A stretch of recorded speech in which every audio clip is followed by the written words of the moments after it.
కుమారునాత్మను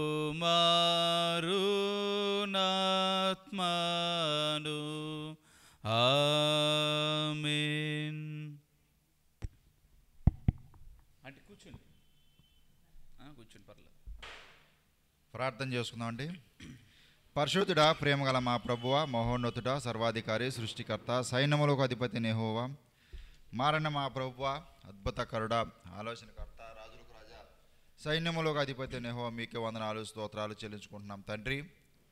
Abraham, ఇస్సాకు, యాకోబుల దేవ, ఇశ్రాయేలును కాపాడువాడు, కొనుక్కొని నిద్రపోవడం వాగ్దానం ఇచ్చిన మా తండ్రి, మీకే స్తుతులు స్తోత్రాలు చెల్లించుకుంటున్నాం తండ్రి. అయా, పైన ఆకాశం అందే కానీ, కింద భూమి అందే కానీ, భూమి కింద నిలయందే కానీ మీరు తప్ప మాకెవరున్నారు ప్రభా? మీరే కదా ప్రభా మా దేవుడు తండ్రి. నేనే మార్గము, నేనే సత్యం, నేనే జీవం అని చెప్పిన మా ప్రభా, మీకే స్తోత్రాలు చెల్లించుకుంటున్నాం తండ్రి. కాలము సంపూర్ణమే ఉండగా నాన్న మా పాప స్థితిలో నుండి నాన్న విడిపించడానికి ప్రభు యేసుక్రీస్తు వారిని ఈ లోకానికి రక్షకుడిగా పంపించారు. ఆయన నా కొరకు మా కొరకు కలవరి శిలువలో ప్రాణం పెట్టారు ప్రభా. అయా, నన్ను మమ్మల్ని ప్రేమించారు, నన్ను మమ్మల్ని బ్రతికించారు ప్రభా. మా పాపాలు ప్రభా కడిగారు తండ్రి. వందనాలు స్తోత్రాలు చెల్లించుకుంటున్నాం తండ్రి. ఉదయం ఆరాధనలో ప్రభా ఇక్కడ వించిపేటలో మీరు తోడుగా నడిపించారు, కృతజ్ఞతలు చెల్లించుకుంటున్నాం తండ్రి. అయా, ఈ సాయంకాలం సమయం ప్రభా నాయన మిమ్మల్ని ఆరాధించడానికి యవనస్తులుగా కూడి మిమ్మల్ని ఆరాధించడానికి మరలా తండ్రి మరొక సమయాన్ని ఇచ్చారు, స్తోత్రాలు చెల్లించుకుంటున్నాం తండ్రి. సండే స్కూల్ బిడ్డలను ప్రభా, చిన్నపిల్లలను మీరు ఆస్వాదించారు, టీచర్స్ని ఆశ్రయించారు, వందనాలు స్తోత్రాలు చెల్లించుకుంటున్నాను తండ్రి. ఆ బిడ్డలకు నేను బాల్యం నుండే ప్రభా మీ జ్ఞానంతో నింపి ఆశీర్వదించమని తండ్రి. తట్టుళ్ళు పోకుండా, త్రోవ విడవకుండా ప్రభా మీలో ఎదిగి నానా మీకు కృపస్వామి నానా మీ సులువు చాటును మరుగుపరచమని మీ పాదాలు పట్టి పెడుకుంటున్నా తండ్రి. యవనస్తులైన బిడ్డలందరినీ ప్రభా మీరు దీవించండి, ఆస్వాదించండి ప్రభా. వారి హృదయాంచన వాంఛనలు ప్రభా తీర్చే దేవుడు ప్రభా, మీకే స్తోత్రాలు చెల్లించుకుంటున్నాను తండ్రి. అనా వారి యొక్క ఆలోచనలోనూ తలంపుల్లోనూ నానా మీరు తోడుగా ఉండండి తండ్రి. చదువుల్లో తోడుగా ఉండండి ప్రభా. మీ జ్ఞానంతో నింపండి, ఆస్వాదించండి ప్రభా. యవన కాడిని మోయటకు నాయన ప్రభా అనుగ్రహించమని మీ పాదాలు పట్టి పెడుకున్నా తండ్రి. సంఘాన్ని దీవించండి, సంఘాపుర కుటుంబాన్ని దీవించండి. సంఘంలో ప్రతి బిడ్డను మీరు పేరు పేరున దీవించండి. సంఘ కార్యక్రమాల్లో తోడుగా ఉండండి ప్రభా. మీ సహాయం కోసం ఎదురు చూస్తున్న వారికి ఆరోగ్యాన్ని, బలాన్ని, నెమ్మదిని దయచేయండి ప్రభా.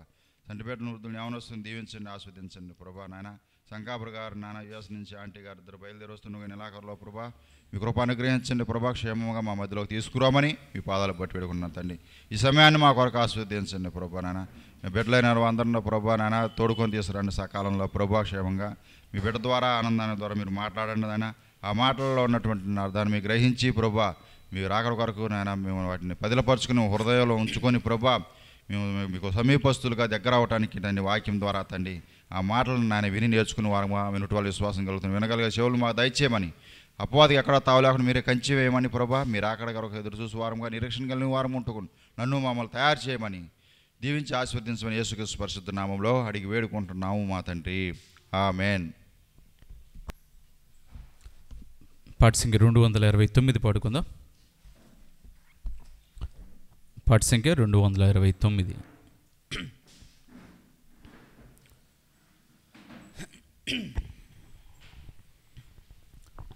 స్తుతి స్తోత్రముల్ స్తుతి స్తోత్రముల్ స్తుతి గీతమునే పాడేదను స్తోత్ర గీతమునే పాడేదను నే పాపినయ్యుండగా నీ వెలకు ఏతించితివి నే పాపినయ్యుండగా నీ వెలకు ఏతించితివి పరిశుద్ధ ప్రేమ ప్రాణంబు పెట్టి పరిశుద్ధ ప్రేమ ప్రాణంబు పెట్టి నన్ను బ్రతికించితివా నన్ను బ్రతికించితివా స్తుతి స్తోత్రముల్ స్తుతి స్తోత్రముల్ స్తుతి గీతముని పాడేదను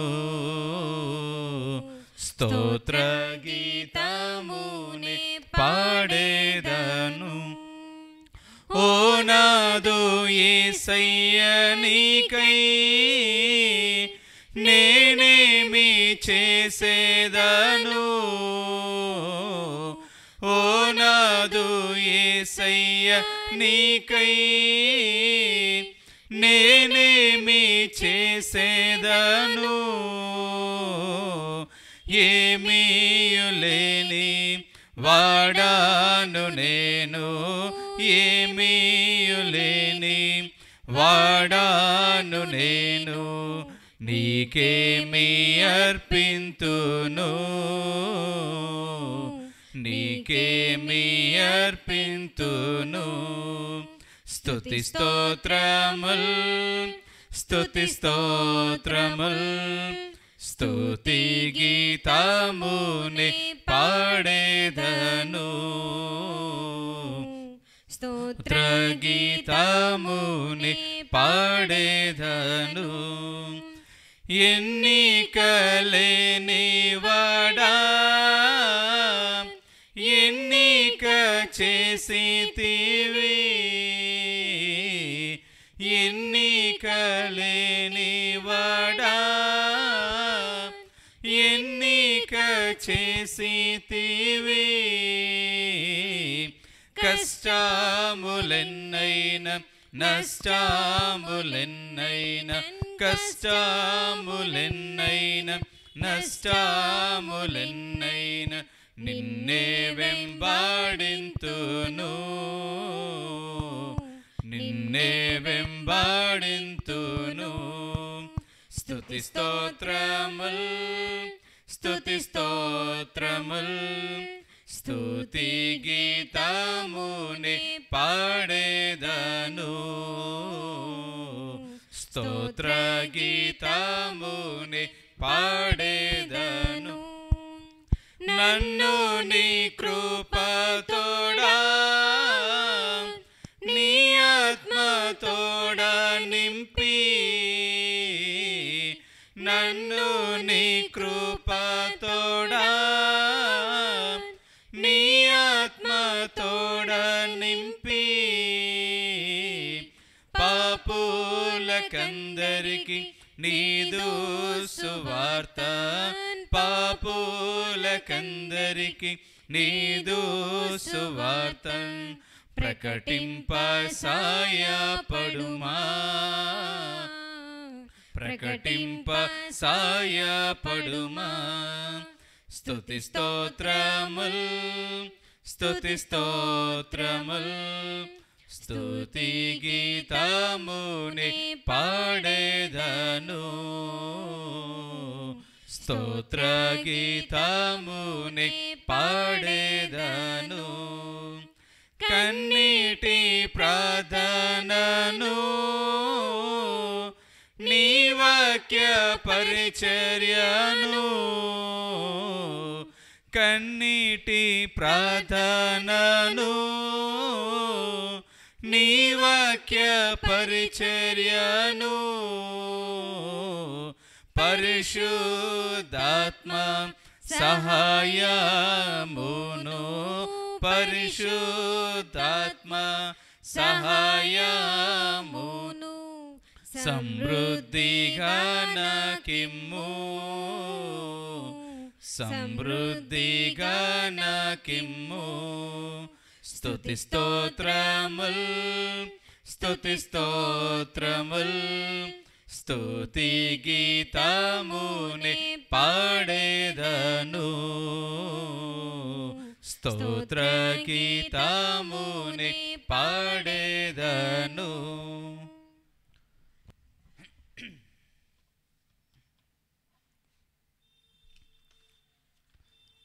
పాటిసింగ 292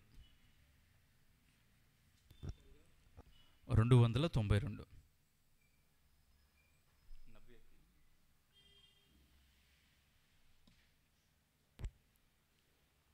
ఫీబే వచ్చిందిలే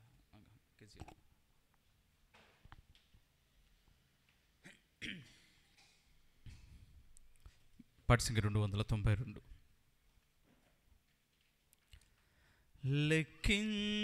లెక్కించలేని స్తోత్రముల్ దేవా ఎల్లప్పుడూ నే పాడెదన్ లెక్కించలేని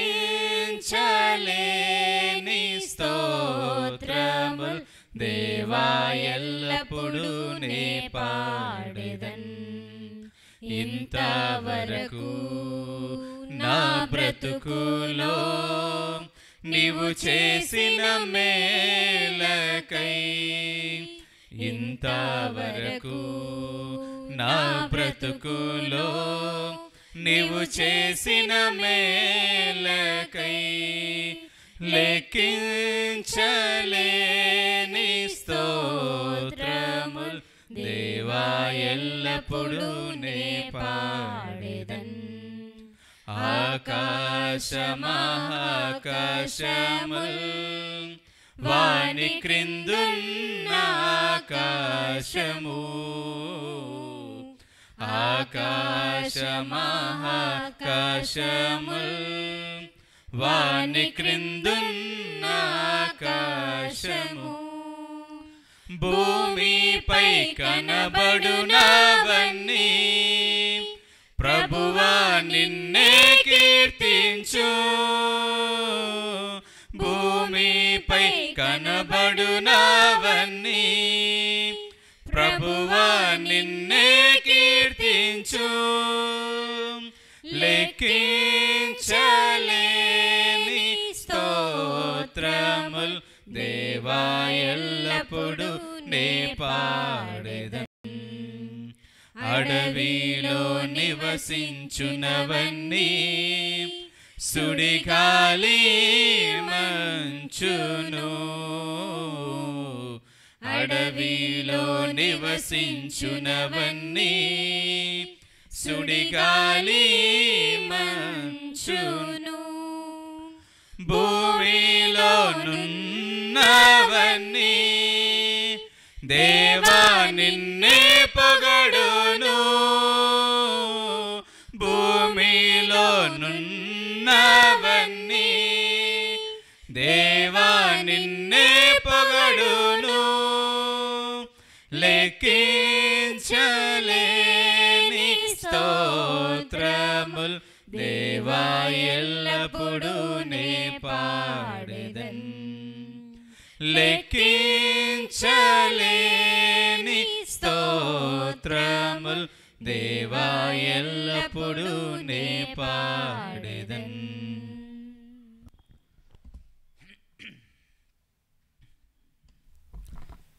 చిన్న ప్రార్థన చేసుకుని ఈరోజు కొరకు ఏర్పరిచిన విషయాన్ని తెలుసుకుందాం.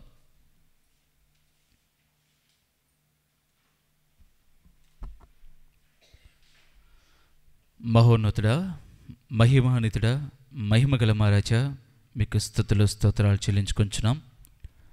నా జీవితాల్లో మా జీవితాల్లో తండ్రి మీరు దయచేసినటువంటి మారు మనసును బట్టి, మీరిచ్చినటువంటి ఉచిత రక్షణ భాగ్యాన్ని బట్టి ప్రభా మీకు వందనాలు స్తోత్రాలు. ఇదిగో తండ్రి, అక్టోబర్ నెల 26వ తేదీ వరకు మీ కృపను బట్టి, మీ యొక్క దయని బట్టి, మీ యొక్క వాత్సల్యతను బట్టి ప్రభా ఇదిగో తండ్రి సజీవులుగా ఉంచారు. ఇదిగో తండ్రి, ఈ యొక్క పునరుత్థాన దినాన ఇదిగో తండ్రి ఈ యొక్క సాయంకాల వేళలో మీ సన్నిధిలో చేరి ఇదిగో తండ్రి మీ మాటలు వినాలనేటువంటి ఆశతో మీ సన్నిధికి నడిపించారు. మీకు స్తుతులు స్తోత్రాలు చెల్లించుకుంటున్నాం. ఇదిగో తండ్రి, నాలో మాలో దాగినటువంటి ఇదిగో తండ్రి ప్రతి విధమైనటువంటి కల్మషాన్ని మీరు తీసివేసి ఇదిగో ప్రభా మీ బిడ్డలుగా ఈ లోకంలో జీవించినట్లుగా ప్రభా మీరు సహాయం దయచేయండి. వెతబడేటువంటి మాటలు ప్రభా మీరే నీరు కట్టి ఫలింపచేయండి. రాబో దినాల్లో ప్రభా మేమందరము కూడా బలమైన సాధనం వలె మీ యొక్క రాజ్య వ్యాప్తి కొరకు ఇగో తండ్రి మేము పనిముట్టు వలె వాడబడుటకు తండ్రి మీ యొక్క జ్ఞానాన్ని ప్రభా మాకు దయచేయమని కోరుచున్నాం. ఈ సమయాన్ని ప్రభా మా కొరకు మీరు దీవించి ఆశీర్వదించమని తీసుకొచ్చిన ప్రతి ఒక్కరిని బట్టి ప్రభా పేరు పేరున మీకు వందనాలు తెలియజేసుకొంచున్నాం. రావాల్సిన వారిని ప్రభా మార్గమధ్యలో ఉండే వారిని ప్రభా మీరే చేర్చండి మీ సన్నిధికి. ఇక తండ్రి ఈ యొక్క సాయంకాలపు దీవెనలు ప్రభా మీరు కుమ్మరించమని ప్రభుని యేసుక్రీస్తు వారి నామమున అడిగి వేడుకొనుచున్నాము తండ్రి, ఆమేన్.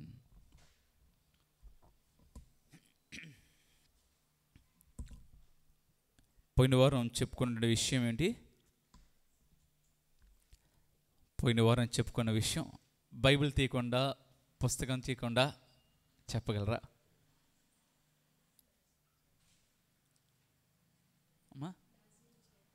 నాజీరు చేయబడుట.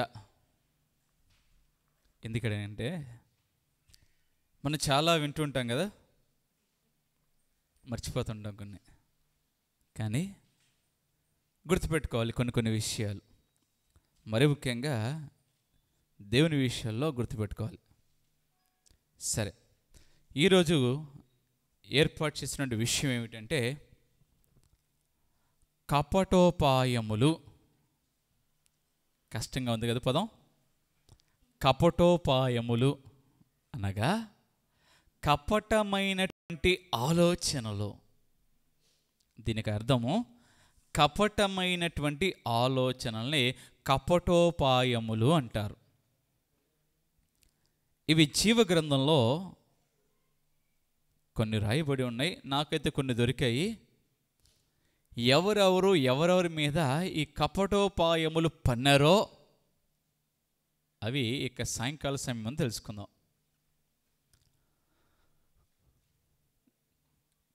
పోయిన వారం నాజీరు చేయబడి అంటే ఒక స్పెషల్గా ఉంటారు వీరని చెప్పుకున్నాం కదా. ఇవాళ కొంతమంది జీవగ్రంథంలో కపటోపాయం అంటే ఎదుటి వ్యక్తిని మోసము చేసేటువంటి ఆలోచనలనే కపటోపాయములు అంటారు.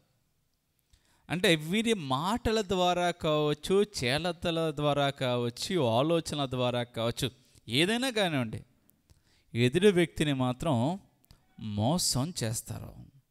మోసం చేసేటువంటి ఆలోచనే కపటోపాయము అన్నాం. మొట్టమొదటిగా మనకు ఆదికాండము 4వ అధ్యాయము 8వ వచనంలో ఇక్కడ ఒక కపటోపాయం కనబడుతోంది. ఎవరైనా బైబిల్ టక్కన ఏమని చెప్పగలుగుతారా? అక్కడ ఎవరు కనిపిస్తారో? ఆదికాండము 4వ అధ్యాయము. Very good. కయీను హేబేలు కనబడతారు మనకి. ఆదాము హవ్వలు యొక్క బిడ్డలైనటువంటి కయీను హేబేలు. అక్కడ 4వ అధ్యాయం 8వ వచనంలో ఏం చెప్పబడిందంటే, కయీను తన తమ్ముడైన హేబేలుతో మాటలాడాను. వారు పొలములో ఉన్నప్పుడు కయీను తన తమ్ముడైన హేబేలు మీద పడి అతనిని చంపెను. అంటే చూడండి పిల్లలు, ఎక్కడ ఎలా ఉందంటే తమ్ముడితో మాట్లాడుతున్నానని ఎట్టుగా యాక్ట్ చేశాడు. అంటే అక్కడ పైన జరిగిన సందర్భం ఏమిటంటే, మీకు తెలిసిన విషయం ఏమిటంటే, కయీను యొక్క అర్పణని దేవుడు తిరస్కరించాడు, హేబేలు యొక్క బలిని దేవుడు అంగీకరించాడు. అంటే మనస్సులో ఈ యొక్క కయీను యొక్క ఆలోచన ఎలా ఉంది అంటే, దేవుడు నన్ను ఎందుకు తృణీకరించాడు, నా తమ్ముడైన హేబేల్ని ఎందుకు అంగీకరించాడు? ఒక పర్సనల్ గ్రడ్జ్ అంటాం కదా. అంటే ఆ వ్యక్తి పట్ల ఒక రకమైనటువంటి ఈర్ష్య స్వభావాన్ని పెంచుకున్నాడు. అంత మాత్రమే కాదు, ఈ యొక్క ఈర్ష్య, ఈ పగ ఎంతవరకు దారితీస్తుందంటే, అసలు ఇతను లేకపోతే దేవుడు నన్నే ఇష్టపడేవాడుగా. అతని ఆలోచన చూడండి. ఇప్పుడు భూమి మీద ఉన్నది నలుగురే. అంటే ఆదాముకు తర్వాత వీళ్ళు ఆడపిల్లలు పుట్టారో లేదో మనకైతే తెలియదు, కానీ ప్రస్తుతానికైతే నలుగురే ఉన్నారు అనుకుందాం. అంటే ఆ తల్లిదండ్రులు కాబట్టి ఓకే, సహోదరుడు ఇతను. దేవుడేమో చాలా ఇష్టపడ్డాడు, అతను చేసిన బలిని అంగీకరించాడు. ఇతను చేసినటువంటి అర్పణను దేవుడు అంగీకరించాల. అదే ఇతడు లేకపోయి ఉంటే దేవుడు ఖచ్చితంగా, అంటే ఎలా అనుకున్నాడంటే కయ్యను, ఇక దేవుడికి ఆప్షన్ లేదు, నేను ఏది ఇస్తే అది దేవుడు హ్యాపీగా తీసుకోవాల్సిందే అని అనుకున్నాడు. అందుకని హేబేలును లేకుండా చెయ్యాలి అని మాట్లాడుతున్నట్టుగా మాట్లాడుతూ ఏం చేశాడు పిల్లరా? అతని మీద పడి చంపేశాడు. చూడండి ఎంత దారుణంగా చంపాడంటే, అతని యొక్క రక్తమట నేల మీద పడి దేవునికి మొరపెట్టిందట. దేవుడు అడుగుతాడు కయ్యన్ని, అయ్యా కయ్యను, నీ సహోదరుడైన హేబేలు ఎక్కడా అని అంటే, కయ్యోను సమాధానం ఏంటో తెలుసా? నా తమ్ముడికి నేనేమన్నా కావలివాడనా? మా తమ్ముడికి నేను సెక్యూరిటీ గార్డ్నా? లేదంటే నేనేమన్నా జెడ్ సెక్యూరిటీయా? నన్ను అడుగుతావేంటి? సమస్తము ఎరిగిన దేవుడు కయ్యని చంపాడన్న విషయం తెలీదా? తెలుసు. కనీసం అప్పుడన్నా పశ్చాత్తాపడతాడేమో, తను చేసినటువంటి పాపము గురించనే దేవుడు అడిగాడు. అతనిలో ఏ మాత్రము కూడా పశ్చాత్తాపం లేకపోగా ఎదురు తిరిగేటువంటి స్వభావం. నా తమ్ముడికి నేను కావలివాడినా, నాకేం తెలుసు అతను ఎక్కడికి వెళ్ళాడో అన్నట్టుగా మాట్లాడితే దేవుడి మాటలు చూడండి. అప్పుడైనా నీవు చేసిన పని ఏమిటి? నీ తమ్ముని రక్తము యొక్క స్వరము నేలలో నుండి నాకు మొర్ర పెట్టుచున్నది. కంటిన్యూస్ టెన్స్ ఇది కాదు, మొర్ర పెట్టుచున్నది, వినబడతా ఉంది యొక్క స్వరం నాకు. రక్తములో ప్రాణము ఉన్నది. పిల్లరా, ఈ యొక్క రక్తమట దేవునికి మొర్ర పెడతా ఉందట. అందుకనే కదూ కీర్తన గ్రంథం 30వ అధ్యాయంలో 5వ వచనంలో ఒక మాట ఉంది. ఏంటో తెలుసా? ఈ దీనుడు మొర్ర పెట్టగా యెహోవా అతని మొర్ర ఆలకించి అతన్ని స్వస్థపరచును. కీర్తన గ్రంథం 30వ కీర్తనలో ఉంది ఈ మాట. ఇతడు వ్యక్తిగా మొరపెట్టడం లేదు, రక్తం అతని ప్రాణము దేవుని సన్నిధిలో మొరపెడుతుంది. ఇతను అనుకున్నాడు, నేను చేసినటువంటి మోసం ఎవరు చూడలా, కానీ రక్తం ఏం చేసింది? మొరపెడతా ఉంది. మనం అనుకుంటాం ఏదన్నా తప్పు చేసి ఎవరు చోట్ల, కానీ దేవుడు సీసీ కెమెరా పెట్టి చూస్తూ ఉన్నాడు. సీసీ కెమెరా అంటే గుర్తొచ్చింది, పొద్దున అక్కడ వించ్పేటలో కూడా చెప్పాను ఈ విషయాన్ని. నాసా వాళ్ళు ఒక కొత్త బైనోక్యులర్ కనిపెట్టారట. అంటే ఈ యొక్క టెలిస్కోప్ ఏంటంటే పరలోకం కూడా కనబడిందంట వీళ్ళకి.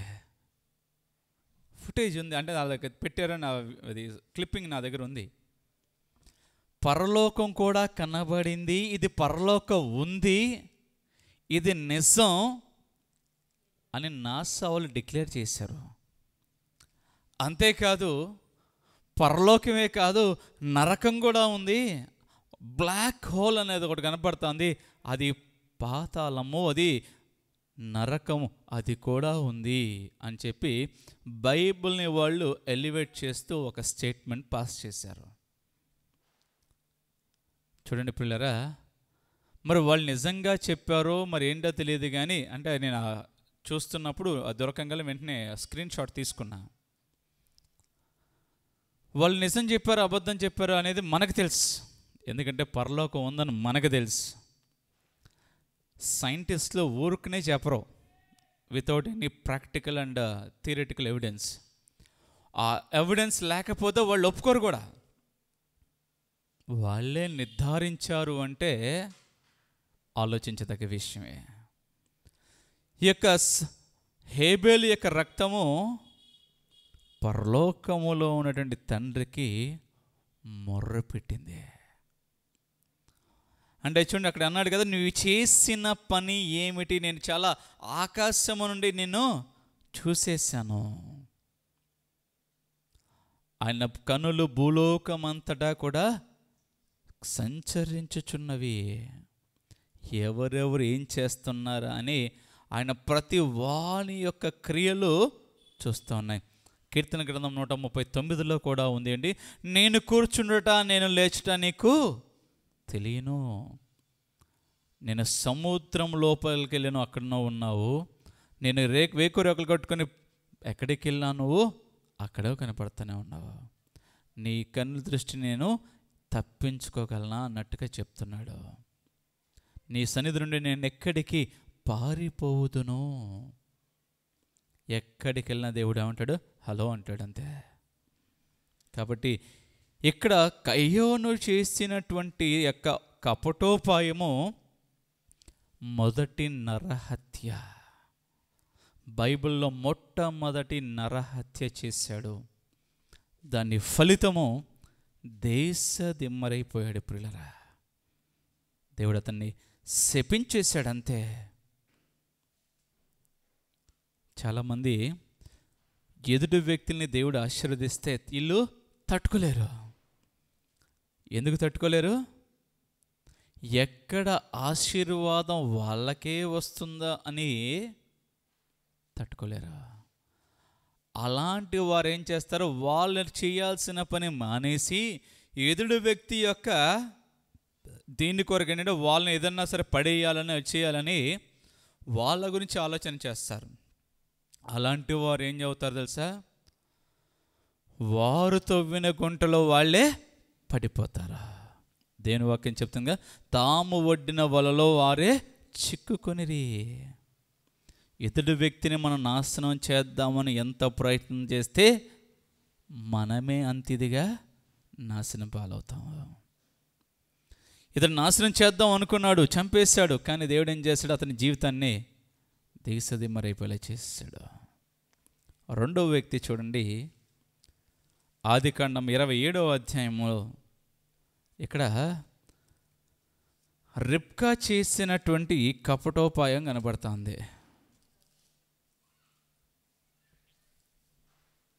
రిబ్కా చేసినటువంటి కపటోపాయం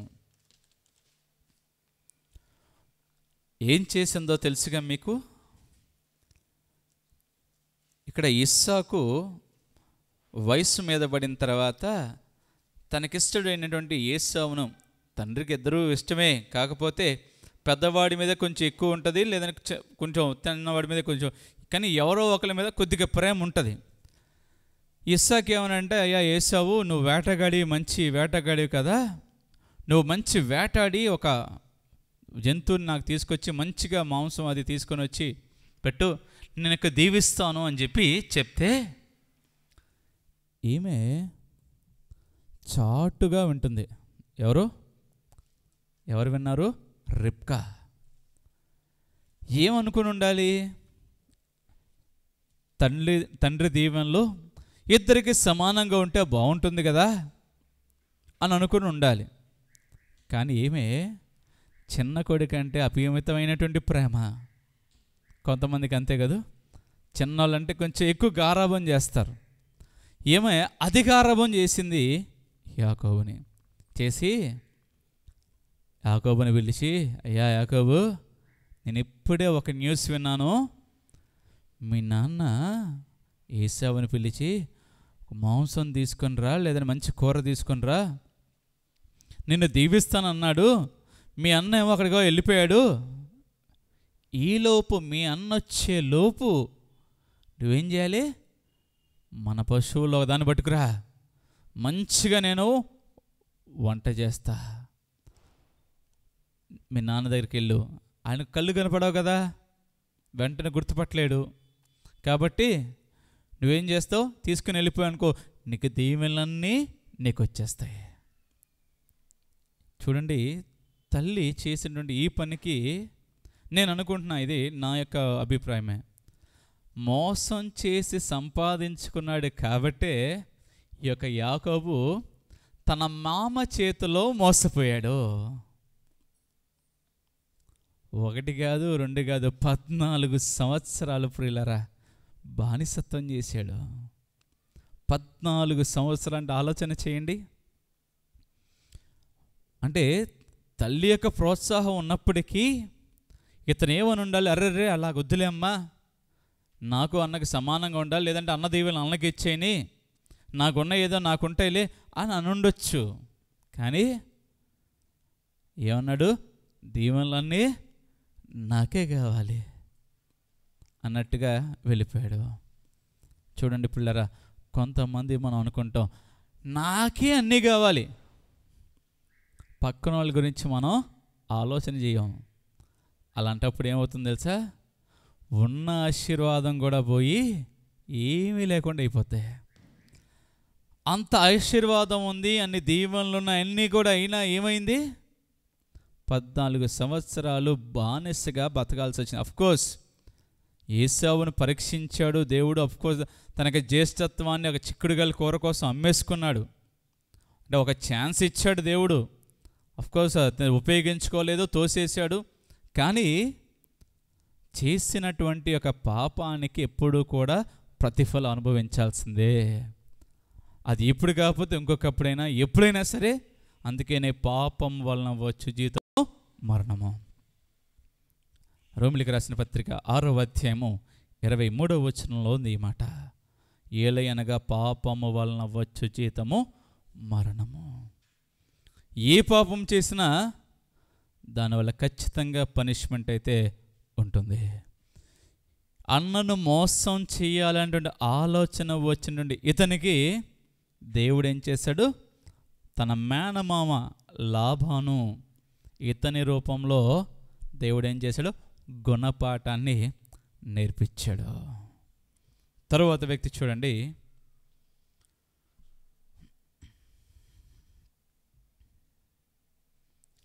ఆదికాండము 37వ వచనంలో చూడండి. ఇక్కడ మనకు కనబడేటువంటి వ్యక్తి 37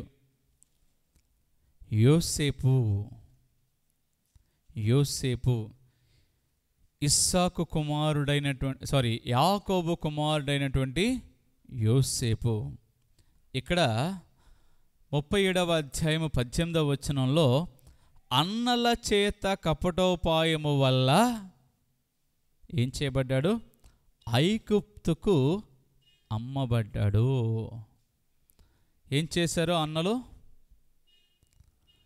ఈ వ్యక్తి ఉంటే మన తండ్రి మనల్ని సరిగ్గా పట్టించుకోడు, ఎప్పుడు యోసేపు అంటూ ఉంటాడు, ఇతనికే స్పెషల్గా చేస్తూ ఉంటాడు అన్నీ, ఇతను లేకపోతే మనకన్నీ బాగుంటాయి అని అతని గురించి ఏం చేశారు? ఆలోచన చేసి ఇతను ఎలాగైనా సరే మనం ఇక్కడి నుంచి తోసేయాలి లేదా చంపేయాలి. ఫస్ట్ ఏం చేస్తారంటే చంపేద్దాం అనుకుంటే పెద్దవాడని రూబేన్ వచ్చి, అయ్యో వద్దు, వీడు కూడా మన సహోదరుడే కదా, వాడిని ఏం చేయమాకండి, వాడిని ప్రాణం తీయమాకండి, సరే కొడితే 4 దెబ్బలు కొట్టారు, సరే వాడిని ఎదురు విడిచిపెట్టాను, ఏదో మొత్తానికి చెప్తా ఉంటే ఇన్ని ఇలా కాదు, ఇలా కొట్టి వదిలేస్తే మళ్ళీ ఇంటికి వచ్చేస్తాడు అని చెప్పి ఆ దేశం అంటే ఐగుప్తు వైపు వెళ్తున్నటువంటి ఈ యొక్క వ్యాపారులు ఎవరైతే ఉన్నారో వాళ్ళకు అమ్మేసేలా చేస్తారు. వాళ్ళు అనుకున్నారు, అమ్మయ్య వీడితో మనకి ఇక ఈరోజుతో అయిపోయింది, వాళ్ళ ప్లాన్ ఫలించింది అనుకున్నారు. కానీ దేవుని యొక్క ప్రణాళిక వేరుగా ఉంది. దేవుని యొక్క ప్రణాళిక ఏమిటి? ఒక 40 సంవత్సరాలు 17 సంవత్సరాల తర్వాత 17 సంవత్సరాల ముందుగా దేవుడు ఆలోచన చేశాడు. ఈ 17 సంవత్సరాల తర్వాత ఆ దేశంలో కరువు రాబోతుంది, అక్కడ ఉన్న ప్రజలను ఎలాగైనా కాపాడాలి. ఆ కాపాడాలంటే ఓ వ్యక్తి ఇక్కడికి వెళ్ళాలి, అక్కడ ఆ వ్యక్తి ఉండే ప్లేస్ ఎలా ఉండాలంటే అధికారి అయి ఉండాలి. ఆ అధికారి అయిన ఉండాలి అంటే ఎలా ఉండాలంటే ముందు సేవకుడిగా ఉండాలి. చాలామంది అనుకుంటారు అధికారం అంటే పెత్తనం చలాయించడం కానే కాదు. పిల్లరా, అధికారులు ఎప్పుడు సేవకులు, సేవ చేసేటువంటి వారికి అధికారము. ఇక అధికారి చూడండి, తనకు గృహం మీద అధిపతిగా పెట్టాడు పోతీఫరు. పెట్టినప్పుడు ఏం చేశాడు? ప్రతిదీ కూడా లెక్క చూసుకుంటూ ఉంటే అతను బట్టి పోతీఫరు యొక్క ఇల్లు ఆశీర్వదించబడిందట. చూడండి, ఆదికాండం 39వ అధ్యాయము 5వ వచనంలో చివరి మాట రాయబడింది, యోసేపు నిమిత్తము ఆ ఐగుప్తుని ఇంటిని ఆశీర్వదించెను. మనల్ని బట్టి మన యొక్క కుటుంబానికి ఆశీర్వాదం రావాలి. ఈ యొక్క ఆశీర్వాదాన్ని తట్టుకోలేకపోయింది పోతీఫరు యొక్క భార్య. ఇక్కడ ఆమె పన్నినటువంటి కపటోపాయము చూడండి.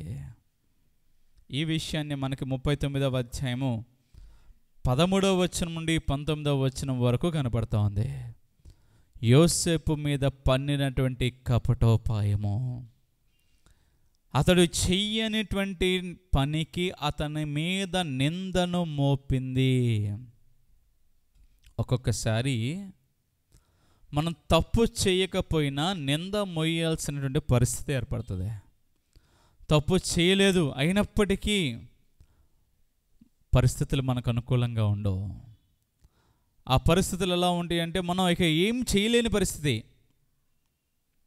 అక్కడ పోతీఫర్ యొక్క భార్య కూడా తనను ఏం చేసింది అంటే, ఒక రకంగా చెప్పాలంటే అసలు ఎటువంటి పోతీఫరు ఏం చెప్పినా వినేటువంటి స్థితిలో లేకుండా చేసేసింది. యోసేపు ఏం చెప్తాడో విందామని పోతీఫర్కి ఆలోచన కూడా లేదు. అంటే ఆమె ఎంత ఇదిగా మార్చిందంటే, ఇక ఈ వ్యక్తి నన్ను చాలా ఇబ్బంది పెట్టాడు, అసలు ఇలాంటి వాడిని నువ్వు తీసుకొచ్చేసావు అసలు అని చెప్పేసి రకరకాలుగా మాటలు మాట్లాడితే పోతీఫర్ ఏం చేశాడు, అతని ఇంట్లోకి వచ్చిన తర్వాత అతను ఎంత నిజాయితీగా ఉన్నాడో, అతను ఎంత కష్టపడ్డాడో, ఆ ఎంత ఆశీర్వాదం వచ్చిందో ఇవన్నీ ఏమీ గుర్తుకురాలా, అన్నీ మర్చిపోయాడు. వెంటనే ఉన్నాడు, తీసుకెళ్ళి జైలు వేసేయండి అన్నాడు. అంతే. అంటే ఎంత కోపంతో ఉన్నాడంటే, ఇక ఆమె చెప్పిందిగా ఏం చెప్పిందో రైట్కి అంతే. అరే ఆమె నిజం చెప్పిందా అబద్ధం చెప్పిందా అనే ఆలోచన కూడా లేకుండా తన భార్య చెప్పింది కాబట్టి నిజమే ఉంటుంది అనుకున్నాడు. కపటోపాయము. కానీ ప్రియులరా, ఒక్కొక్క కీడు కూడా ఒక మేలుకే అని చెప్పి దేవుని వాక్యం చెప్పబడింది. దేవుడు చూడండి, ఆ పోతీఫర్ ఇంట్లోనే ఉంటే యోసేపు అలాగే ఉండిపోవాల్సి వస్తుంది. అక్కడ అతడు అధికారి అవ్వాలంటే అక్కడి నుంచి ఉండకూడదు. దేవుడి యొక్క ప్రణాళిక వేరుగా ఉంది కాబట్టి అక్కడి నుంచి జైలుకి వచ్చాడు. నిజాయితీపరుడుగా ఉన్నందుకు శిక్షగా దేవుడు జైల్లో ఉన్నప్పటికీ అక్కడ కూడా యెహోవా యోసేపుకు తోడై ఉండేనని చెప్పి రాయబడింది ఈ యొక్క అధ్యాయంలో చాలాసార్లు. ఆ యోసేపు ఉన్నటువంటి జైలుకే మరలా కొంతమంది రావడం, ఆ వచ్చినటువంటి వాళ్ళు వాళ్ళ కళ్ళలో రావడం, ఇతన్ని చెప్పడం, ఇవన్నీ కూడా గాడ్స్ ప్లాన్.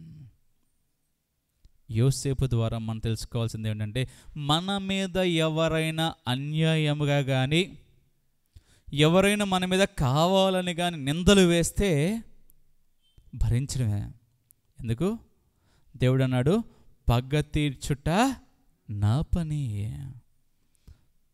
మీరు పొరపాటును కూడా తప్పు చేయొద్దు, మీరు తొందరపడద్దు.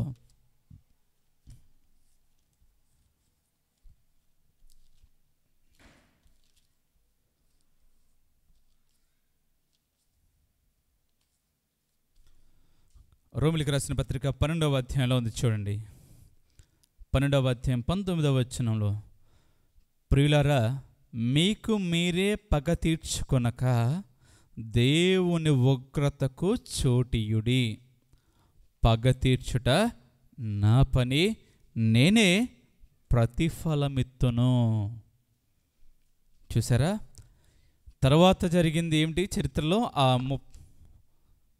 కొన్ని సంవత్సరాల తర్వాత కనాను దేశంలో కరువు రావడం, ఈ అన్నలందరూ కూడా యోసేపు దగ్గరకు వచ్చి సాష్టాంగ నమస్కారం చేశారు. ఎప్పుడో దేవుడు కల ఇచ్చాడు, అది ఇక్కడ నెరవేర్పు జరిగింది. యోసేపుకు అధికారం ఉంది, ఏమన్నా చేసేటువంటి అధికారం, కానీ క్షమించి వదిలేశాడు అంతే. అందుకనే మనం ఒక్కొక్కసారి అపనిందల పాలైనా, ఒక్కొక్కసారి ఏ తప్పు చేయకపోయినా నిందలు పడతాం, అవమానాలు పడతాం, కానీ అర్రే మన బాధపడి మాత్రం పడాల్సిన అవసరం లేదు. ఎందుకు? దేవుడు అన్నాడు, నువ్వు పడ్డ బాధకు ఖచ్చితంగా నేను తీర్పు తీరుస్తాను. తరువాత వ్యక్తి చూడండి, మోషేకు వ్యతిరేకముగా కోరహు కపటోపాయములు పన్నాడట. ఈ విషయాన్ని సంఖ్యాకాండము 16వ అధ్యాయం 1-3 వచనంలో రాయబడి ఉంది. కోరహు 12 కపటోపాయములు అంటే ఏం చేశారంటే, మోషే గొప్ప నాయకుడా, మోషే లాంటి ఒక స్థితి మాకు కూడా ఉంది, మేము కూడా మోషే లాంటి స్థితిలోకి మేము ఉండాలి అని చెప్పి మోషేకి వ్యతిరేకముగా వెళ్ళారు. దేవుడిని సన్నిధికి ఎవరైనా వ్యతిరేకంగా వెళ్తే వాడు ఎప్పుడు కూడా వర్తిల్లాడు పిల్లరా. అలాగే ఇంకొక వ్యక్తి కూడా చూడండి, కపటోపాయం వల్ల నష్టపోయినటువంటి వ్యక్తి. న్యాయాధిపతుల గ్రంథము 16వ అధ్యాయంలో మనకొక వ్యక్తి కనబడుతున్నాడు చూడండి. న్యాయాధిపతుల గ్రంథము 16వ అధ్యాయం. న్యాయాధిపతులు అనగానే మనకు వ్యక్తి కనిపిస్తూ ఉంటాడు, సంసోను. ఇక్కడ దెలీలా అనేటువంటి ఒక సహోదరి కపటోపాయము వల్ల తనకున్నటువంటి విచక్షణను కోల్పోయాడు. అంటే తను ఏం చెయ్యాలో ఏం చేయకూడదో అన్నీ తెలిసినటువంటి వ్యక్తి ఆమె చూపించేటువంటి ప్రేమ నిజం అనుకొని ఏం చేశాడు, చెప్పకూడనటువంటి విషయాలు ఆమెకు చెప్పేశాడు.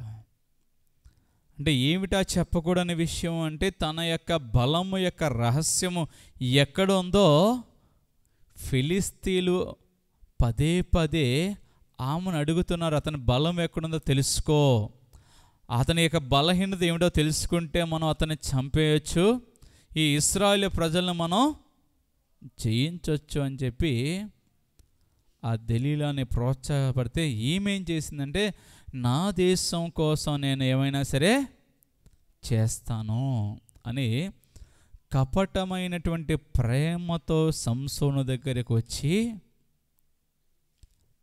చూడండి ఎంత ఇదిగా ఆమె చెప్పిందంటే, నేనంటే నీకు ఇష్టం ఉంటే నువ్వు ఆ రహస్యాన్ని చెప్పు అని చెప్పి. ఒకసారి చూడండి, న్యాయాధిపతుల గ్రంథం 16వ అధ్యాయము 19వ వచనంలో చూడండి ఎంత ఇదిగా ఉందంటే, ఆమె తన తొడల మీద అతను నిద్రపుచ్చి ఒకని మనిషిని పిలిపించి వాని చేత అతని తల మీద 7 జడలను క్షౌరము చేయించి అతను బాధించటం మొదలుపెట్టెను. ఇంతకంటే క్లియర్గా చెప్పాల్సిన అవసరం లేదేమో.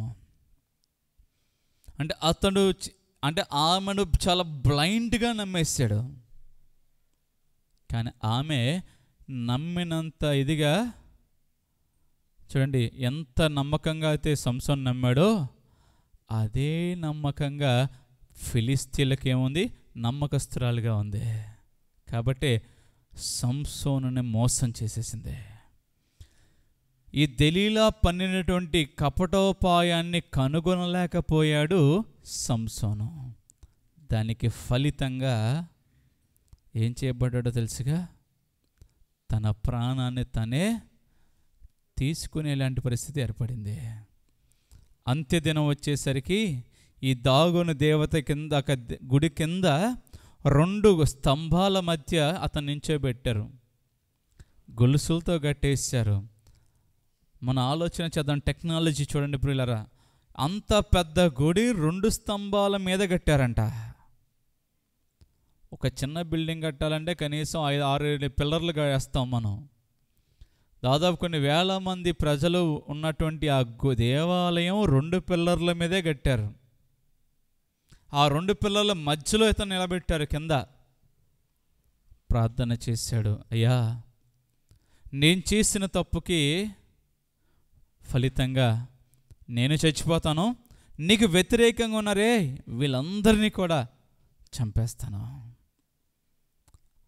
దేవుడు ఎక్కడుండి ప్రార్థన చేస్తున్నా వినే దేవుడుగా తన పూర్వ బలాన్ని ఇవ్వగానే 2 చేతుల్ని గట్టిగా ఇలా అనగానే, మామూలుగా మనం ఏదైనా లాగితే ఏమవుద్ది, మన చేతులు ఇరిగిపోతాయి. ఫర్ ఎగ్జాంపుల్ ఇది దర్వాజా ఉంది, దీన్ని గట్టిగా లాగితే ఏమవుద్ది, ఏం కాదు, అది అలాగే ఉంటుంది. మన చెయ్యి నొప్పి వచ్చేసి మనకి ఎముకలు జారిపోవడం ఏదో అవుతుంది. కానీ సంసోనుకట ఆ 2 స్తంభాలు ఇరిగిపోయినాయట. చూడండి ఆశ్చర్యంగా అడగట్ల, 2 స్తంభాలు ఇరిగిపోవడం ఏంటి? స్తంభాలు ఇరిగిపోయి బిల్డింగ్ యాజ్ ఇట్ ఈస్గా అలాగే కుప్ప కూలిపోయిందట. అక్కడ రాయబడి ఉంది, అతడు బతికి ఉన్నప్పుడు చంపిన వారి సంఖ్య కంటే అంత్యదినం అతడు చంపిన సంఖ్య చాలా ఎక్కువట. చూడండి, కపటోపాయంలో చిక్కుకుపోయి తన ప్రాణాన్ని కోల్పోవలసి వచ్చింది సంసోను. కాబట్టి దేవునికి వ్యతిరేకముగా కనుక మనం వెళితే మన జీవితాలు అర్థాంతరంగా ముగిసిపోతాయి అంతే. ఇంకొక వ్యక్తి గురించి కూడా చూద్దాం. మొదటి సమూయేలు గ్రంథము 18వ అధ్యాయంలో ఇక్కడ మనకు కనబడుతున్న వ్యక్తి సౌలు. సౌలుకు అన్నినటువంటి కపటోపాయం ఏమిటో తెలుసా? దావీదును ఈ ఫిలిస్తీన్లు చంపేస్తారు కాబట్టి మనకేమీ ఇబ్బంది లేదు అనుకున్నట్టుగా చెప్పాడు. అంతేకాదు, ఏమని చెప్పాడో తెలుసా? ఒకవేళ గెలిచి వస్తే నా కూతురైన మీకాలునిచ్చి పెళ్లి చేస్తాను అన్నాడు. చూడండి, అంటే ఒక కండిషన్ పెట్టి, నిజంగా నువ్వు గెలిచి వస్తే నా కూతుర్నిచ్చి నీకు వివాహం చేస్తాన్నాడా. అంటే కూతుర్ని పెట్టాడు పనంగా. దావీదు ఎవరి పేరిట వెళ్ళాడు? జీవమగల దేవుని పేరిట వెళ్ళాడు. సౌలు ఆ విషయాన్ని మర్చిపోయాడు. సౌలు కూడా మంచి భక్తిపరుడు కాబట్టి దేవుడు అతను ఎన్నుకున్నాడు. కానీ అతడు చేసిన కొన్ని తప్పుల వల్ల దేవుని సన్నిధి నుంచి ఒక దురాత్మ వెళ్ళి అతన్ని ఇబ్బంది పెట్టేవాడట. ఎందుకంటే అతడు చేసినటువంటి పనుల వల్ల అతడు రాజుగా ఉండడానికి అన్ఫిట్ అని చెప్పి అతన్ని తొలగించాలి, మరొక రాజు దేవునికి ఇష్టమైన వ్యక్తిని పెట్టాలి. అలాంటప్పుడు అతని యొక్క చేష్టలన్నీ కూడా ఎలా ఉంటాయి? ఈ లోకపరంగానూ సాతానిక క్రియల్లాగే ఉంటాయి. తర్వాత ఎప్పుడైతే ఈ యొక్క గొలియాతును దావీదు చంపాడో, దావీదంటే సౌలుకి ఒక రకమైన భయము, ఇంకోటి ఒక రకమైనటువంటి ఈర్ష్య స్వభావం కలిగింది. ఎందుకు ఈర్ష్య స్వభావం కలిగిందంటే, సౌలు 1000 మందిని కూల్చాడు, దావీదు 10,000 మందిని కూల్చాడని చెప్పి జనాలు పొగడ్డం మొదలెట్టారు. ఈ యొక్క మాటలు వినడం వల్ల ఈ సౌలుకి ఇక కోపం ఎంత ఇదిగా అయిపోయిందంటే, ఇక దావీదు నేను ఎలాగైనా చంపాలి అని దావీదు గురించి ప్లాన్స్ చేస్తూ ఉన్నాడు. కొన్ని సంవత్సరాలు, దాదాపు 17-18 సంవత్సరాలు అనుకుంటా, గట్టిగా నాకైతే లెక్క గుర్తు రావట్లేదు కానీ 17 అనుకుంటా. 17 సంవత్సరాలు అభిషేకము చేసిన తరువాత అతడు పారిపోతూనే ఉన్నాడు, పరిగెడుతూనే ఉన్నాడు ప్రాణాన్ని కాపాడుకోవడానికి. అభిషేకం పొందిన తర్వాత పరిగెత్తాడు పిల్లరా. ఎందుకు? ఎక్కడ సౌలుకు దొరికితే ఎక్కడ చంపేస్తాడో. ఆఖరకు దావీదు చేతికే సౌలు చిక్కుతాడు. ఒక చోట గృహంలో నిద్రపోతూ ఉంటే దావీదు వెళ్తాడు. వెళ్ళినప్పుడు అతని యొక్క వ్యక్తులు ఉంటారుగా, ఇదిగో సౌలు దొరికాడు, నువ్వు ఒక్క చెప్పు, ఒక్క పోటీకి నేలగా అతికిచ్చేలాగా బారిసి దీం చేస్తానంటే దావీదు అంటాడు, చంపొద్దు అతన్ని, ఇతడు దేవుని చేత ఏర్పరచబడిన రాజు, ఇతను మనం చంపకూడదు, అతని పాపాన్ని అతనే పోతాడు, వదిలేసిండి అన్నట్టుగా అతని గుర్తుగా, అంటే దొరికావు అయినా సరే నేను చంపలేదు అన్నట్టుగా ఒక గుర్తును అక్కడ వదిలిపెట్టేసి వెళ్ళిపోతాడు. ఆ తర్వాత ఆ సౌలు రియలైజ్ అయ్యి అతను తీసుకొచ్చి రావడం అదంతా కూడా జరుగుతూ ఉంటుంది. అదే చూడండి పిల్లరా, మన మీద ఈర్ష్యపడి మనకెంతో నష్టం కలిగించిన వారు మనకి ఎదురుపడ్డప్పుడు వారి కష్టాల్లో, అందుకే చూడండి, నీ శత్రువు ఆకలిగొని ఉంటే అతనికి భోజనము పెట్టుము, దాహముగొని ఉంటే దప్పికము, అప్పుడు నిప్పుల వర్షము కుప్పగా పోసినట్టు అవుతుంది. చూసారా?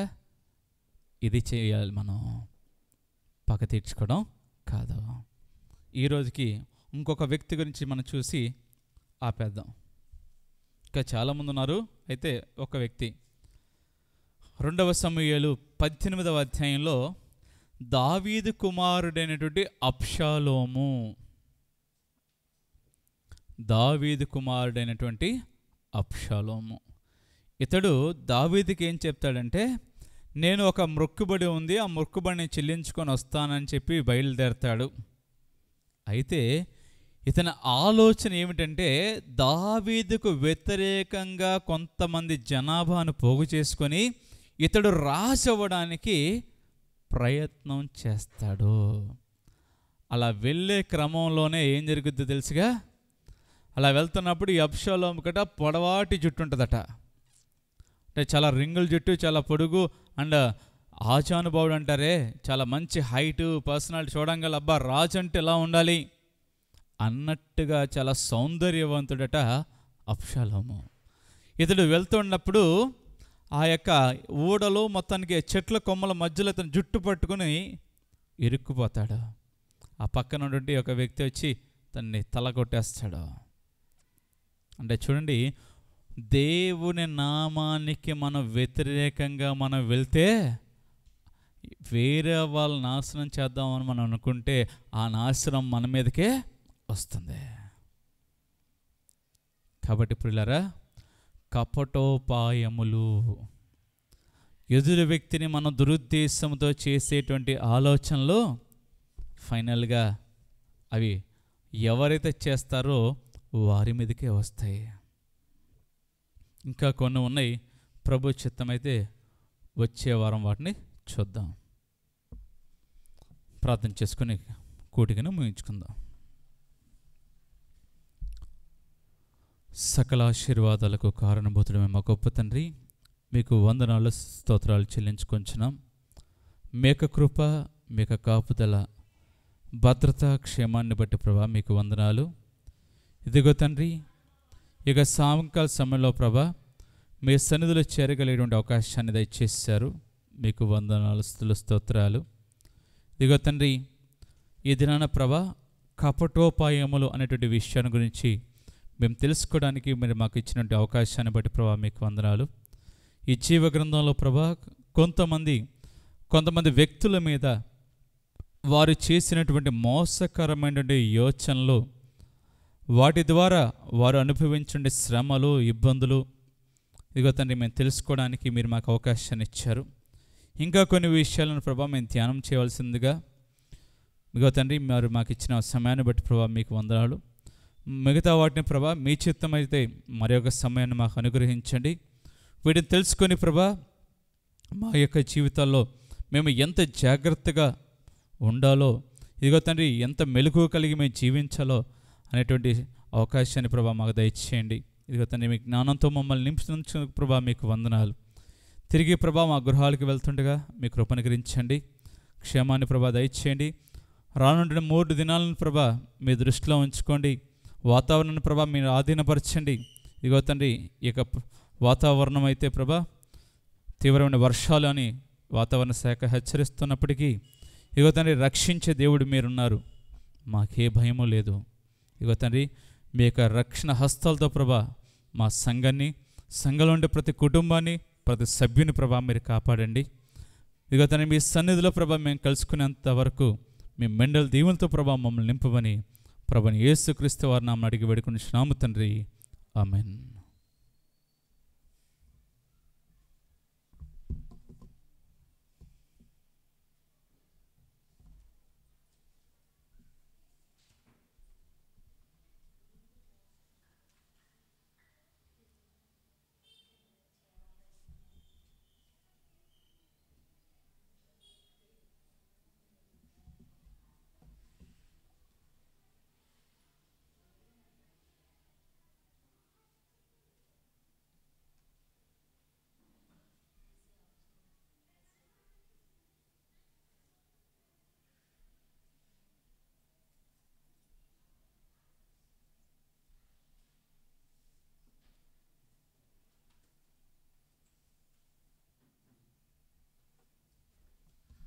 Praise the lord. కూడిక ముగిసింది.